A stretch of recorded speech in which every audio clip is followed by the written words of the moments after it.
what's been absolutely everywhere lately on the news, all over social media? Oh, yeah. It's this really staggering trend. You see Chinese suppliers, and they're offering what look like real luxury goods. Mm-hmm. Hermes, Louis Vuitton, Chanel, That's the Gucci. big names. Exactly. But for like a tenth of the actual price, Mm-hmm. 10%. It's wild. It just makes you stop and think, what is really going on here? It really does. It raises some fascinating questions. And I bet if you've been scrolling through X lately, you've definitely seen the Oh, buzz. for sure. People posting these prices side by side, and you just think, wow, what are you paying for with the real thing? Exactly my thought. Yeah. So, okay, that's what we're doing today. For this deep dive, we're going to try and get to the bottom of this whole thing for you. Sound good. We've pulled together a lot of information looking at, well, everything. The economics behind it, the cultural stuff, the tech, which sounds pretty amazing, and, the legal side too. So our mission, really, is to give you a clear picture. Why is this happening? Yeah. What's the situation right now?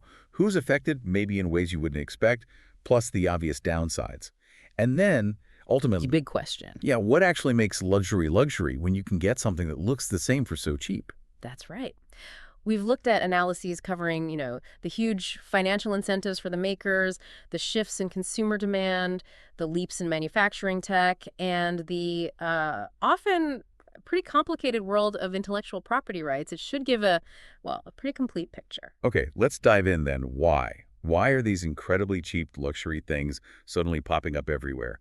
What are the root causes here? Well, fundamentally, it really comes down to some very powerful economic incentives. For the people producing these goods, it's just incredibly profitable. Well, big margins. Huge margins, yeah. And the risk, or at least the perceived risk, has often been pretty low, historically speaking, in certain places. The scale we're talking about is it's mind-boggling. Think about this. The global counterfeit trade was estimated around $600 billion back in 2021. 600 billion, wow. Yeah. And China is widely seen as the epicenter.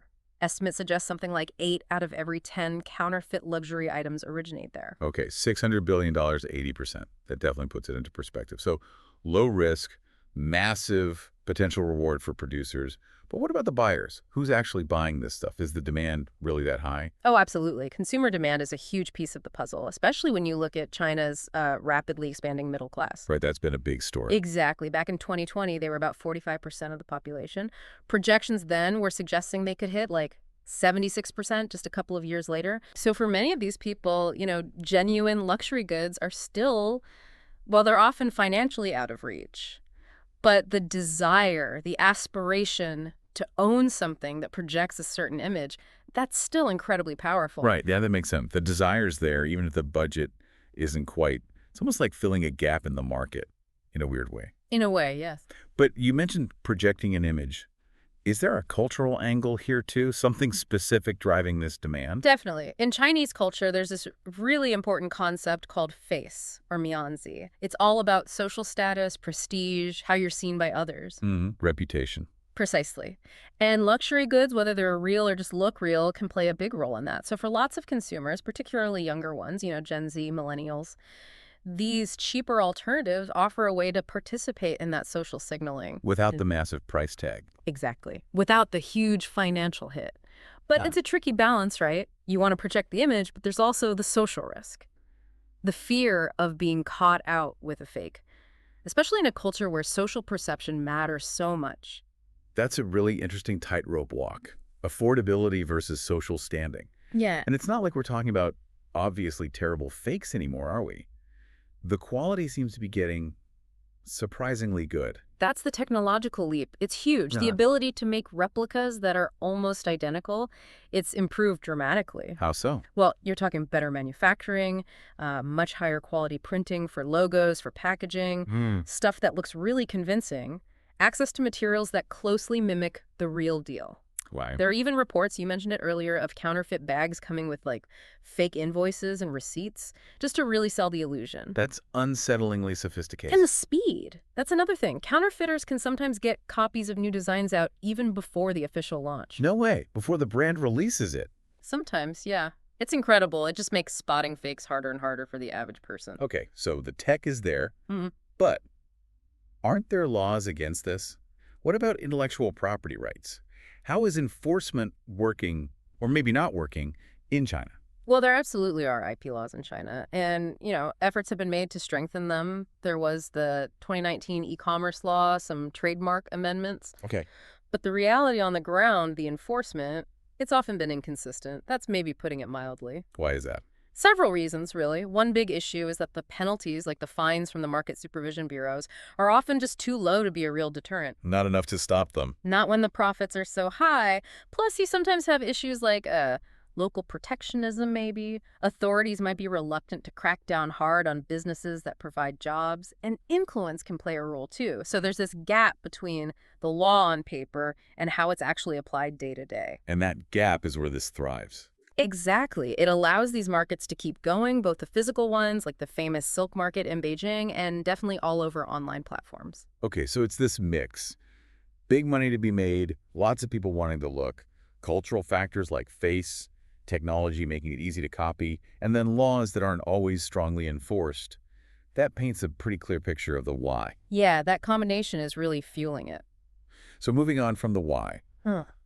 what does the landscape actually look like right now? How big, how widespread is this counterfeit market today? Oh, it's huge.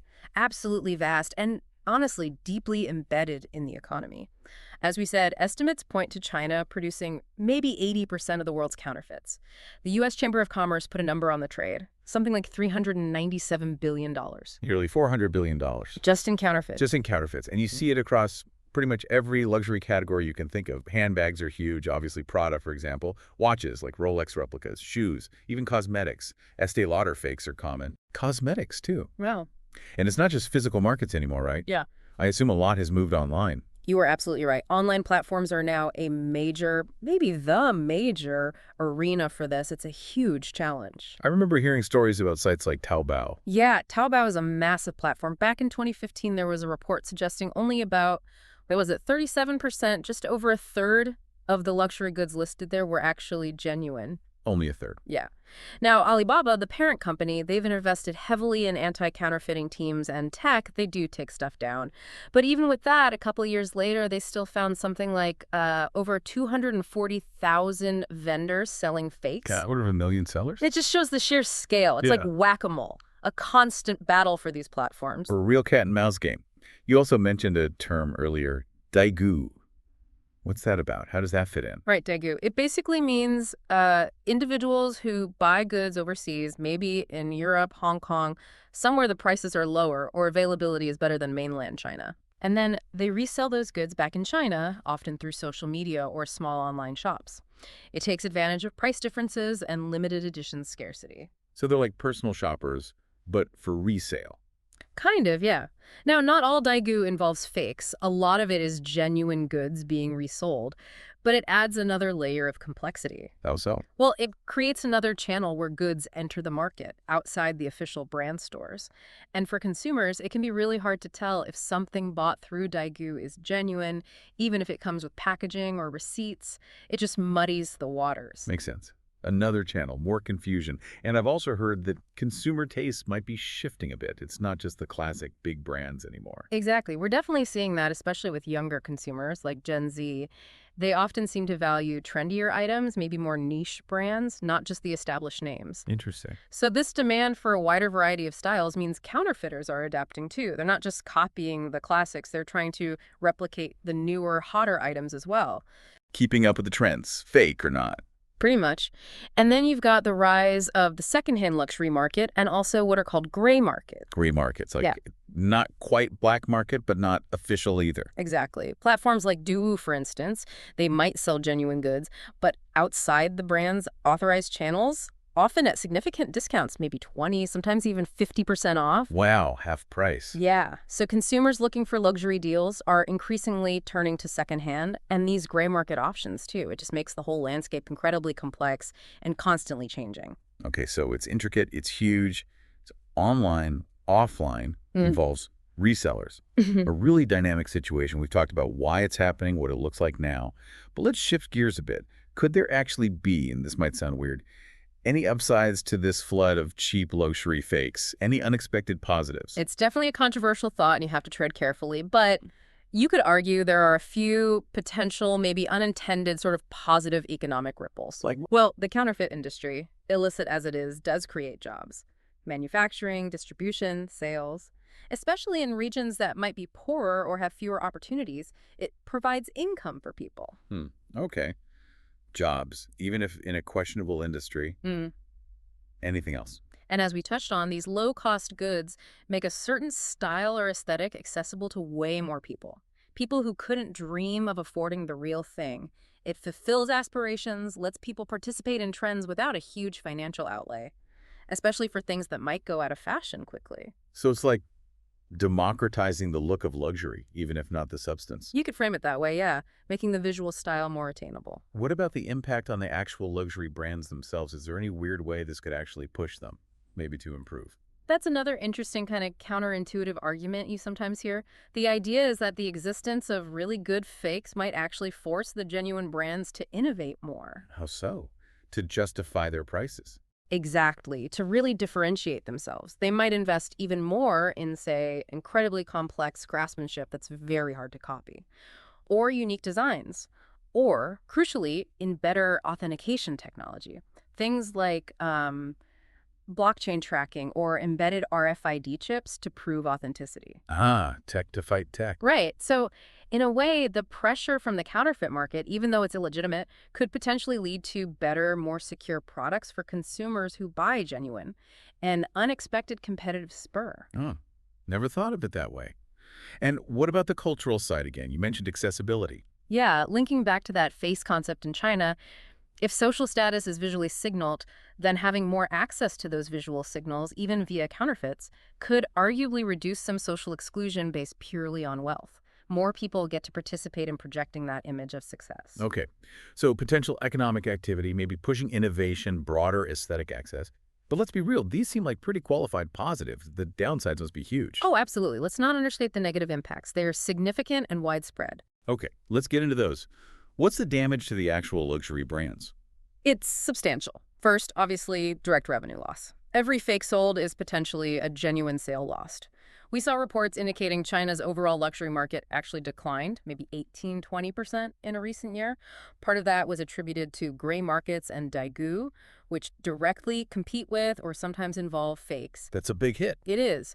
But it's not just lost sales today, it's also the erosion of brand equity. That's the long-term value, the reputation, the desirability of the brand. How does that get damaged? If fakes become too common, too visible, it dilutes the brand's exclusivity. That special feeling, that rarity, which is core to luxury appeal, starts to fade. And consumer trust gets hit hard. Research has shown something like 52%, over half, of consumers lose trust in a brand if they find out they accidentally bought a fake. Yeah, I can see that. You'd feel cheated, distrustful. Exactly. It damages the relationship. And beyond the brand's bottom line, there are surely ethical and legal problems here too, right? Absolutely. At its core, counterfeiting is theft. It's a violation of intellectual property rights, the designs, the trademarks that brands invest heavily in creating. Right. Then there's the production side.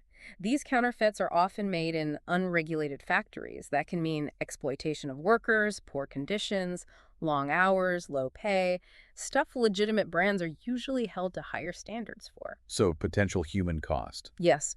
And there are sometimes concerns about links between the counterfeit trade and organized crime networks. It's a massive illicit global trade, so it can sometimes intersect with other illegal activities. And the weak enforcement we talked about, that undermines legitimate businesses who play by the rules. Why invest in R&D if someone can just copy your design instantly and sell it for peanuts with little consequence? Yeah, it discourages innovation. Yeah. What are the risks for consumers themselves, even if someone knows they're buying a fake? Well, first, there's still the risk of deception. Some fakes are so good now, people might genuinely believe they're buying real, maybe discounted items. So that's financial loss and disappointment right there. Right. Getting ripped off. But more seriously, especially with things like cosmetics or electronics, there can be real safety risks. How so? Counterfeit cosmetics might contain harmful ingredients, allergens, even dangerous substances like lead. Fake electronics might use substandard components like safety certifications, posing fire or shock hazards, things you wouldn't expect from a genuine product. Wow, okay. That's actually dangerous. It can be. And overall, the prevalence of fakes just erodes trust in the marketplace, especially online. We saw the criticism aimed at Taobao, but other platforms, even secondhand luxury authenticators like The Real, have faced questions about fakes slipping through. It makes everyone more wary. Definitely. What about the social side? Yeah. Beyond the money and the safety. Well, remember face. In a culture where that's key, being publicly identified with a fake, that can be really embarrassing. A significant loss of face. Right. The exact opposite of the intended effect. Exactly. And ironically, that fear might actually push some people to buy genuine goods, but maybe when they travel abroad where prices might be lower or they feel more confident in authenticity, which in turn contributes to lower domestic sales for the brands in China. A weird circular effect. And maybe more broadly, if fakes become totally normalized, does it start to undermine the very idea of authenticity? Does the appearance of luxury become more valued than the real thing? The craftsmanship, the history, the ethical production. That's a bigger cultural question. It really is this complex web, isn't it? Some potential, maybe dubious upsides, but mostly significant negative impacts on brands, ethics, consumers, and culture. That sums it up pretty well. Which brings us squarely back to that central question. With these amazing fakes available so cheaply, what is the real value proposition of genuine luxury? We know the price tag is way more than just the materials. That is the core question, isn't it? When you pay that premium, what are you actually buying? So what are the arguments? Craftsmanship and quality must be one. Absolutely. That's often the first justification.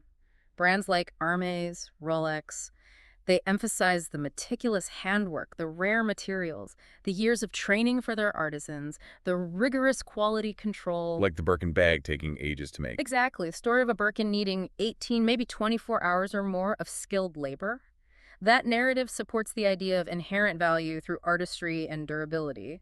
But the fakes are getting better. Right. As we've discussed, the best fakes are now replicating the look and even the feel surprisingly well. They might not last as long or have the same internal perfection, but visually, that perceived quality gap is definitely narrowing in some consumers' eyes. Okay, so if the physical quality gap is shrinking, what else is there? Is it mostly about the brand name, the history?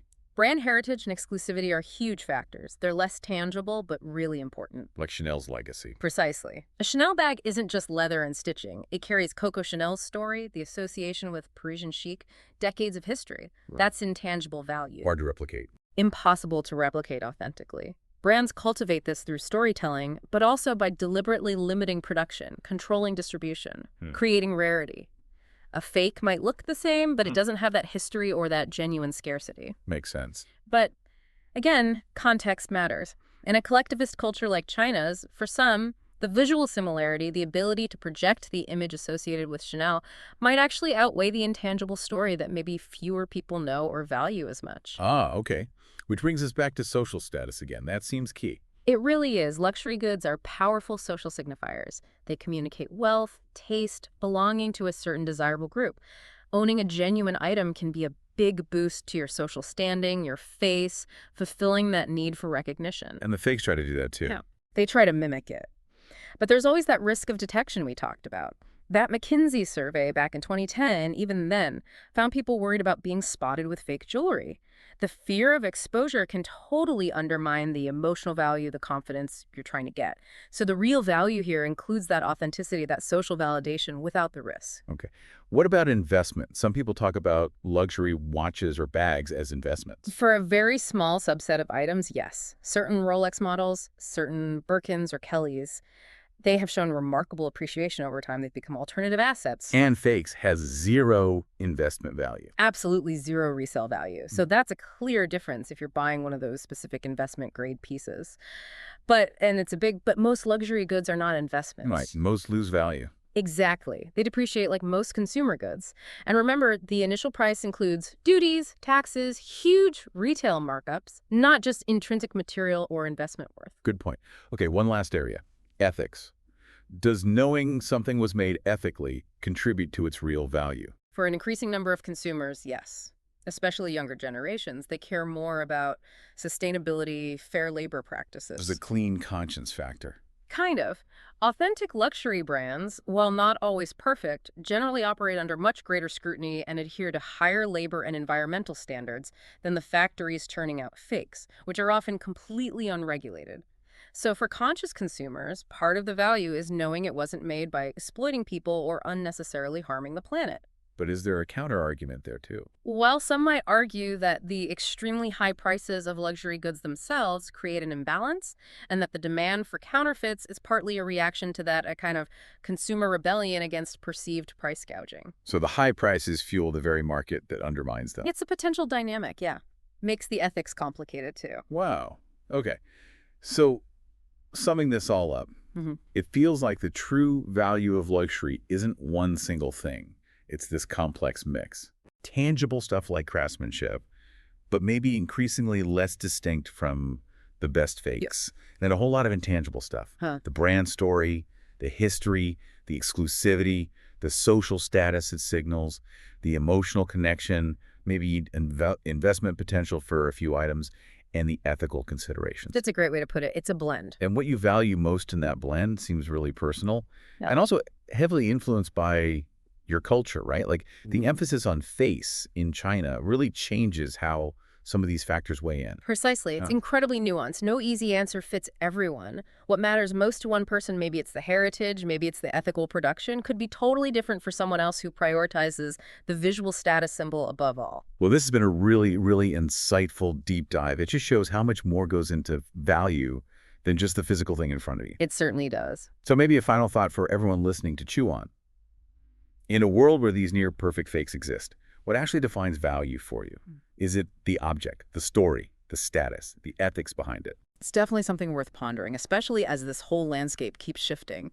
It really is a fascinating and complex issue. And yeah, if you want to dig even deeper, maybe look into the future of intellectual property rights in our superconnected world, or how different generations, Gen Z versus millennials versus older groups, are redefining what luxury even means to them. Lots more to explore there.